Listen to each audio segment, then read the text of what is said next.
It's 1 AM. You're scrolling through endless playlists, second-guessing your tags, and you start to lose the crowd. That happens because what feels fine on your laptop collapses under the pressure of a real set. Every messy tag, every half-prepped track, every bloated playlist adds up until your set dies. The truth is, no DJ tool has ever been able to fix that.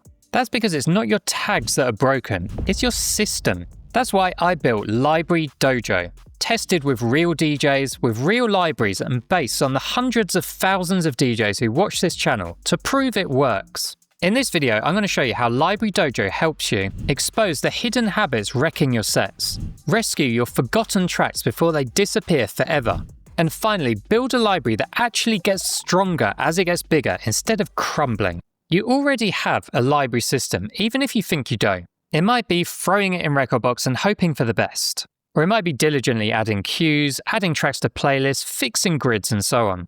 Your system is the standard you hold your tracks to. But the challenges I've seen in most libraries I've analysed is there's no definition of what good looks like.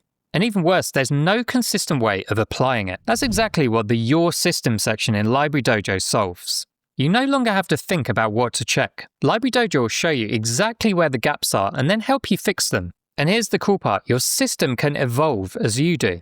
Maybe today you don't give a f*** about memory cues, but next year you find out you're playing a gig on some CDJ 900s and suddenly they're the most important things in the world. You can simply set that in Library Dojo and it'll flag all the tracks that need attention. Now this has been an absolute game changer for me.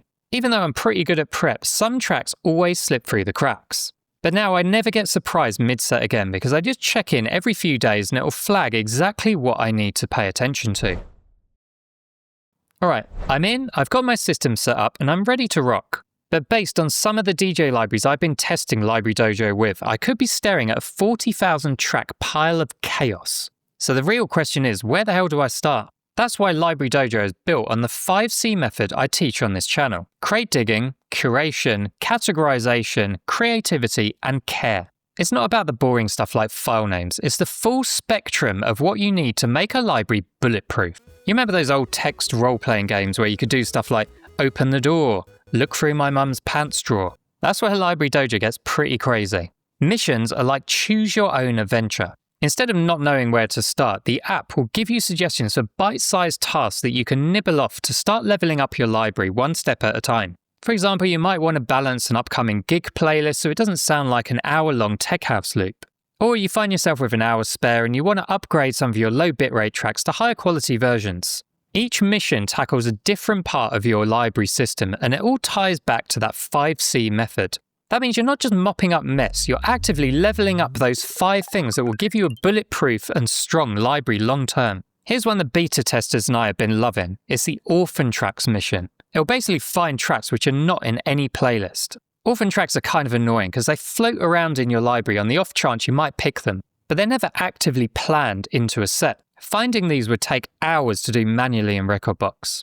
But Library Dojo will just find them all automatically for you. Then you can just download a list, import it back into Rekordbox and drag them into playlists. It's a great way to rediscover tracks you forgot you even had in the first place.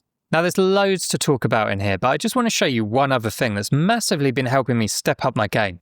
Missions also help you shine a light on your prep habits over time. For example, the app can tell you in the last 30 days that your queuing might have got better, but your tagging might have slipped. That insight can help you course correct before bad habits become big problems further down the line. For me personally, this has been huge. I realized that my queuing was getting really slack. So now I'm giving them a bit more attention so I don't keep adding new music that isn't properly prepared.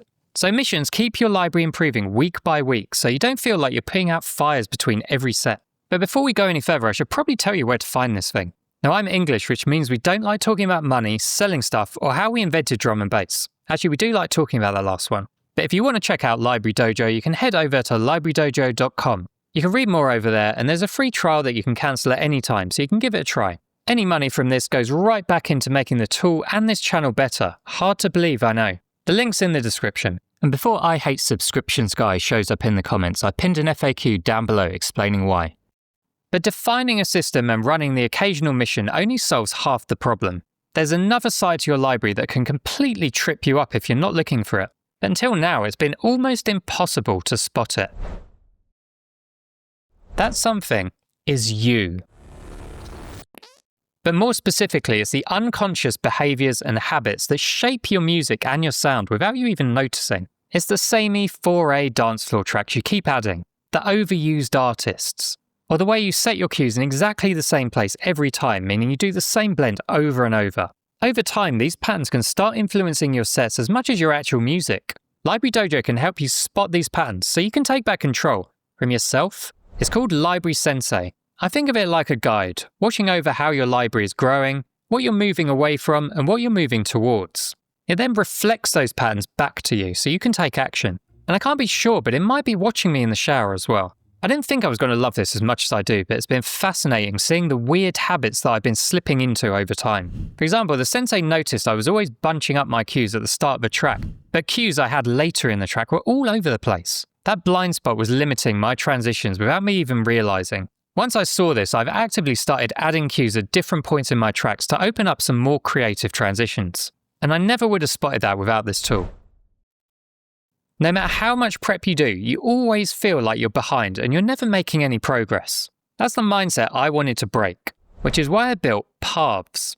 Now, instead of just cleaning up turds, Paths turn your library into a journey where you can see where you've been and where you're going. You know, like progress. Some days you might focus on your crate digging to find better tracks, and other days you might look to improve your creativity. Each of those paths is represented in the Your Path section. You can work towards leveling up your library at your own pace and in your own way without feeling like you've joined some sort of DJ bootcamp. From all the years doing this channel, I know that every DJ's path will be different, and there's no right or wrong way to get there. But one thing is consistent, leveling up across those 5 pillars. The Your Path section will let you do exactly that. So if you want a solid place to start that journey and start getting your library system under control, librarydojo.com is a good place to start. And maybe you can avoid being the next library I roast on here. And believe it or not, this is my 100th YouTube video. So I just want to take a moment to look at the first video I ever made. I'm just going to send a little message to my future self, looking great by the way. But doing this course actually gave me the courage to do my first YouTube video. Thanks for watching.